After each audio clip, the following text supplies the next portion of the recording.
Hi everyone, my name is John Gudgel and I'm a second-year PhD student here at GMU's School of Public Policy in Arlington, Virginia, and the teaching assistant for this Internet Policy course. Today I'm going to talk about the Internet of Things, abbreviated Big I, little o, big T. It's the next generation of the Internet that you're going to be seeing in the next few years. During today's presentation, I'm going to start off by telling you what IoT is. Then I will tell you what the technology enablers of the Internet of Things are. Third, I'll then tell you about some of the applications that you're likely to see for IoT in the next few years. And finally, I'll conclude with a brief description of some of the major IoT public policy issues. So what is the Internet of Things? Well, it's not those things. Recently, Cisco Systems released a new advertisement on cable television talking about what they believe the Internet of Things, or what they call the Internet of Everything, really is. Let me play it for you, and then I'll be back in the next few seconds. What if the next big thing isn't a thing at all? It's lots of things, all waking up, becoming part of the global phenomenon we call the Internet of Everything. Trees will talk to networks, will talk to scientists about climate change. Cars will talk to road sensors, will talk to stoplights about traffic efficiency. The ambulance will talk to patient records, will talk to doctors about saving lives. It's going to be amazing and exciting, and maybe, most remarkably, not that far away. The next big thing, we're going to wake the world up and watch with eyes wide as it gets to work. Cisco. So, the Internet of Things will be a world where everyday objects are connected to the web, to people, and to other objects. Already there are more objects connected to the Internet than there are people on the Earth. And by 2020, it is estimated that there could be as many as 50 billion objects connected to the Internet. Further, the economic impact of the Internet of Things on the global economy is estimated to be between $2.7 and $6.2 trillion per year by the year 2025. So what are the technological enablers of the Internet of Things? Well, first of all, you need the Internet and all of the mobile devices and all of the networking architecture which supports them. This includes GPS devices, sensors, radio frequency identification or RFID, and of course smartphones and tablets. You also need lots and lots of Internet addresses to uniquely identify each object. Under the old Internet Protocol addressing scheme, known as IP version 4, there were only 2 to the power 32 Internet addresses available, or approximately 4.3 billion addresses. And we have already essentially run out of these addresses through use on existing mobile devices. To solve this problem, a new addressing scheme known as IP version 6 has been released with 2 to the power 128 addresses.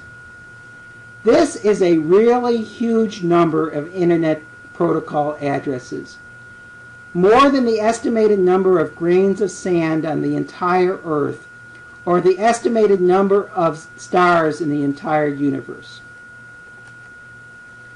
You also need standards groups to develop IoT protocols to allow things to communicate, and companies to invest in the development of software, middleware, and applications that utilize the incredible potential of the Internet of Things. So what are the potential near-term applications for the Internet of Things? Well, the first application we are already starting to see is the use of sensors and internet control devices in and around our homes. Things like lighting, the thermostat, the sprinkler system, doors and locks, and security alarms are already being monitored and controlled today. Likely you will see such activity increase significantly in the near future.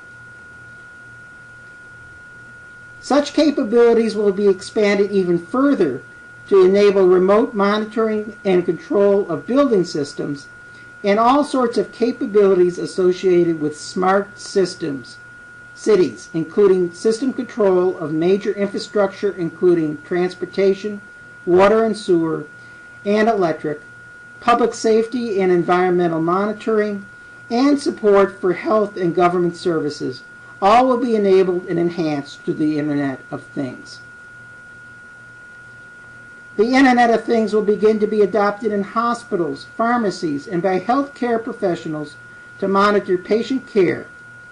Individuals will have sensors placed in their bodies to monitor ongoing health conditions, and healthcare objects such as wheelchairs, operating instruments, hospital beds, and drugs will be enabled to be controlled to provide optimum healthcare performance for patients. The Internet of Things will also transform transportation. Already we are seeing Google testing driverless cars that will need to be able to communicate with the road, traffic signaling systems, and other vehicles in order to assure passenger safety and comfort. Similar technologies will also be used in trains, planes, ships, and other forms of transportation. The Internet of Things will also be used on farms and other agricultural facilities to monitor crops and livestock, measure environmental conditions, and take automatic action such as watering or fertilization to assure optimum agricultural performance. In fact, over the next 10 years, you will see almost any everyday object connected to the web, including sporting goods, clothing, and even food. I'm not sure how I'm going to feel when the Internet is monitoring all the beer bottles that I open. In fact, the Internet of Things could become pervasive or even invasive in our everyday lives, which brings us to some serious Internet of Things public policy issues. The first issue is privacy. Think about how much this issue has been in the news this past summer 2013. From Edward Snowden and the NSA Gate to concerns about how much data Google is collecting on us every time we surf the web. Think how much more our privacy might be invaded if everyday objects in our lives are monitored by the web. The era of Big Brother could be just around the corner. So how do you feel about this invasion of privacy by the Internet of Things, and how do you think it should be controlled? IoT security will also be a big public policy issue. What will happen when hackers have 50 billion things which they can infiltrate? How will you feel when someone hacks into your pacemaker or dentures? Think about the increased cyber terrorism threat, as terrorists might be able to access the controls of a nuclear power plant or air traffic control system. It really comes down to a question of who we can trust. We already have concerns when surfing the net, when we are meeting people, doing online shopping, or when the internet is used by our children. How will we feel when we'll have 50 billion new things to worry about? The IoT could lead to societal paranoia, as well as all begin to fear that the walls have ears and eyes, and every object is a potential threat. So thank you for listening today, and please let me know your thoughts by accessing and recording them on Blackboard. Thank you and have a good day.